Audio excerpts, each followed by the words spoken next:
ನಮಸ್ತೆ ವೀಕ್ಷಕರೇ, ಈ ದಿನ ನಾಗಲಮಡಿಕೆ ವರಪ್ರದ ಸುಬ್ರಹ್ಮಣ್ಯ ಸ್ವಾಮಿಯ ಮಹತ್ವವನ್ನು ತಿಳಿಯೋಣ.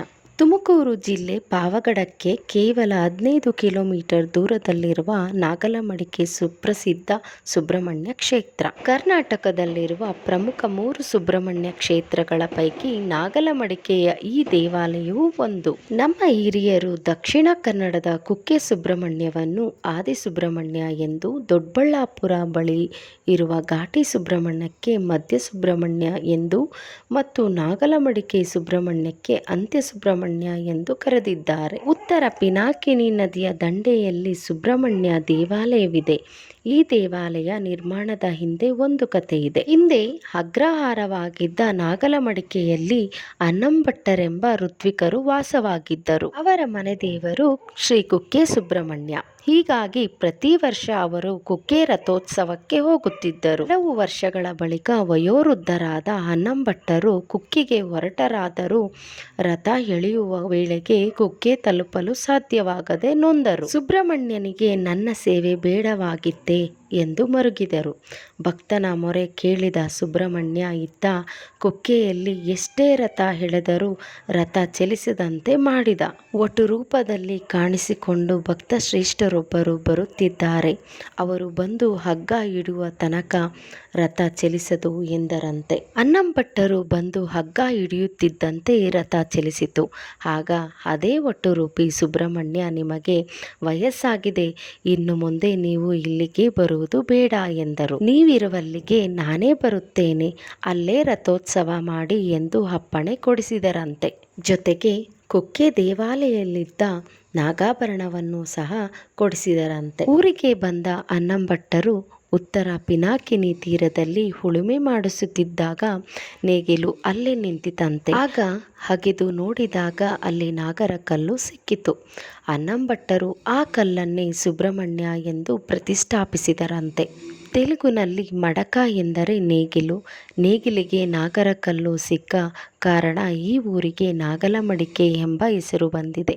ಅನ್ನಂಭಟ್ಟರು ಮಂಟಪ ನಿರ್ಮಿಸಿ ಪ್ರತಿಷ್ಠಾಪಿಸಿದ್ದ ಈ ದೇವಾಲಯಕ್ಕೆ ವರ್ತಕರಾದ ರೊದ್ದಂ ಬಾಲಸುಬ್ರಹ್ಮಣ್ಯ ಅವರು ದೇವ ಪ್ರೇರೇಪಣೆಯಿಂದ ಇಲ್ಲಿ ದೇವಸ್ಥಾನ ಕಟ್ಟಿಸಿದರಂತೆ. ಇಂದಿಗೂ ನಾಗಲಮಡಿಕೆಯಲ್ಲಿ ರಥೋತ್ಸವ ಕಾಲದಲ್ಲಿ ಅನ್ನಂಭಟ್ಟರು ಕುಕ್ಕೆಯಿಂದ ತಂದ ನಾಗಾಭರಣ ಬಳಸಲಾಗುತ್ತದೆ. ರೊದ್ದಂ ಬಾಲಸುಬ್ರಹ್ಮಣ್ಯ ಅವರ ವಂಶಸ್ಥರು ಇಂದಿಗೂ ಅನ್ನ ಸಂತರ್ಪಣೆ ಮಾಡಿಸುತ್ತಾರೆ ಎನ್ನುತ್ತಾರೆ ಪುರೋಹಿತರು. ಗರ್ಭಗೃಹದಲ್ಲಿ ಅತ್ಯಂತ ಸುಂದರವಾದ 3 ಸುತ್ತು ಸುತ್ತಿ ನಿಂತ 3 ಅಡಿ ಎತ್ತರದ 7 ಎಡೆ ನಾಗಪ್ಪನ ಮೂರ್ತಿ ಇದೆ. ಪ್ರತಿ ವರ್ಷ ಪುಷ್ಯ ಶುದ್ಧ ಷಷ್ಠಿಯಂದು, ಅಂದರೆ ಡಿಸೆಂಬರ್ ಅಥವಾ ಜನವರಿ ತಿಂಗಳಲ್ಲಿ ನಾಗಲಮಡಿಕೆಯ ಸುಬ್ರಹ್ಮಣ್ಯೇಶ್ವರ ಸ್ವಾಮಿ ರಥೋತ್ಸವ ಹಾಗೂ ಜಾತ್ರೆ ನಡೆಯುತ್ತದೆ. ಜಾತ್ರೆಯ ವೇಳೆ ಬ್ರಾಹ್ಮಣರು ಊಟ ಮಾಡಿದ ಎಲೆಗಳ ಮೇಲೆ ಮಡೆ ಹೊರಳುವ ಮತ್ತು ಎಂಜಲು ಎಲೆಗಳನ್ನು ತಲೆಯ ಮೇಲೆ ಹೊತ್ತುಕೊಂಡು ಹೋಗಿ ಕಲ್ಯಾಣಿಯಲ್ಲಿ ಸ್ನಾನ ಮಾಡಿ ನಂತರ ದೇವರ ದರ್ಶನ ಮಾಡುವ ಸಂಪ್ರದಾಯವಿದೆ. ಹೀಗಾಗಿ ಹರಕೆ ಹೊತ್ತು ಇಲ್ಲಿಗೆ ಬರುವವರ ಸಂಖ್ಯೆಯೂ ಹೆಚ್ಚುತ್ತಿದೆ. ತೀಟೆ ನಾಗಪ್ಪ ದೇವಾಲಯ.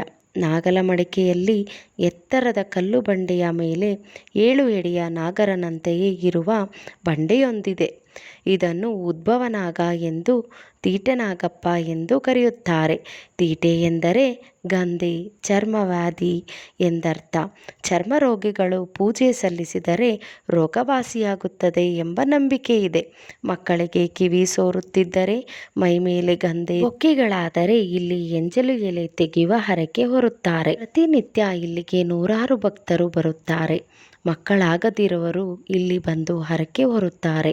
ದೋಷ ನಿವಾರಣೆಗಾಗಿ ನಾಗರಕಲ್ಲು ಪ್ರತಿಷ್ಠಾಪನೆ, ಸರ್ಪ ಸಂಸ್ಕಾರ ಇತ್ಯಾದಿ ದೋಷ ಪರಿಹಾರ ಪೂಜೆ ಮಾಡಿಸುತ್ತಾರೆ. ಆಂಧ್ರ ಪ್ರದೇಶ, ತಮಿಳುನಾಡು ಹಾಗೂ ಕರ್ನಾಟಕದ ಮೂಲೆ ಮೂಲೆಗಳಿಂದ ಭಕ್ತರು ಇಲ್ಲಿಗೆ ಬರುತ್ತಾರೆ. ಇಲ್ಲಿ ವಿವಾಹ ಮಹೋತ್ಸವಗಳು ನಡೆಯುತ್ತವೆ. ನೊಳಂಬರು, ಪಲ್ಲವರು, ಚೋಳರು, ಹೊಯ್ಸಳರು, ವಿಜಯನಗರರಸರು ಮತ್ತು ಹೈದರಾಲಿ ಟಿಪ್ಪು ಸುಲ್ತಾನರವರು ಆಳ್ವಿಕೆಗೆ ಒಳಪಟ್ಟಿದ್ದ ಈ ಪುಣ್ಯಕ್ಷೇತ್ರದ ಸುತ್ತಮುತ್ತಲು ಊರುಗಳಲ್ಲಿ ಹಲವು ಸಿದ್ಧಿಪುರುಷರ ಸಮಾಧಿಗಳಿವೆ. ಶಿರಡಿ ಸಾಯಿಬಾಬಾ ಅವರ ಗುರುಗಳಾದ ವೆಂಕವಾದೂತರು ಇಲ್ಲಿ ನೆಲೆಸಿದ್ದರೆಂದು ಹೇಳುತ್ತಾರೆ. ಪುಟ್ಟಪರ್ತಿ ಸಾಯಿಬಾಬಾ ಅವರ ಗುರುಗಳಾದ ವೆಂಕಪ್ಪಯ್ಯನವರ ಸಮಾಧಿ ಹುಸೇನಪುರದಲ್ಲಿದೆ. ಜ್ಞಾತಪ್ಪ ಎಂಬ ಮತ್ತೊಬ್ಬ ಅವಧೂತರ ಸಮಾಧಿಯು ನಾಗಲಮಡಿಕೆಯಲ್ಲಿದೆ. ಆಂಧ್ರದ ಗಡಿಯಲ್ಲಿರುವ ಈ ಊರು ನಕ್ಸಲರ ಚಟುವಟಿಕೆಯಿಂದ ಕೆಲವು ವರ್ಷಗಳ ಹಿಂದೆ ಭೀತಿಯ ವಾತಾವರಣವನ್ನು ಸೃಷ್ಟಿಸಿತ್ತು. ಪ್ರತಿ ವರ್ಷ ಪುಷ್ಯ ಶುದ್ಧ ಷಷ್ಠಿಯಂದು ಭವ್ಯವಾದ ಬ್ರಹ್ಮ ರಥೋತ್ಸವವನ್ನು ಆಚರಿಸಲಾಗುತ್ತದೆ. ಪುಷ್ಯ ಮಾಸವು ಡಿಸೆಂಬರ್ ಜನವರಿ ನಡುವೆ ಮಧ್ಯೆ ಬರುತ್ತದೆ.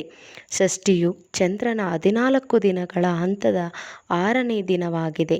ಆದರೆ ಶುದ್ಧ ಷಷ್ಠಿಯು ಪ್ರತಿ ಹುಣ್ಣಿಮೆಯ ನಂತರ 6ನೇ ದಿನವಾಗಿದೆ. ರಥೋತ್ಸವ ಅಥವಾ ಕಾರ್ ಉತ್ಸವವು ಅಪಾರ ಜನಸಮೂಹವನ್ನು ಆಕರ್ಷಿಸುತ್ತದೆ. ರಥೋತ್ಸವದ ನಂತರ 10 ದಿನಗಳ ಕಾಲ ದನಗಳ ಜಾತ್ರೆ ನಡೆಯುತ್ತದೆ. ನಾಗಲಮಡಿಕೆ ಸುಬ್ರಹ್ಮಣ್ಯ ವಾಸವಿ ಚಾರಿಟಬಲ್ ಟ್ರಸ್ಟ್ ವತಿಯಿಂದ ವಸತಿ, ಉಚಿತ ಆಹಾರ ಅಥವಾ ಅನ್ನದಾನ ಹಾಗೂ ನಿರ್ಗತಿಕರಿಗೆ ಬಟ್ಟೆ ವಿತರಣೆಯನ್ನು ಈ ಸಂದರ್ಭದಲ್ಲಿ ಆಯೋಜಿಸಲಾಗುತ್ತದೆ. ಧನ್ಯವಾದಗಳು ಸ್ನೇಹಿತರೆ, ಎಲ್ಲರಿಗೂ ಶುಭವಾಗಲಿ.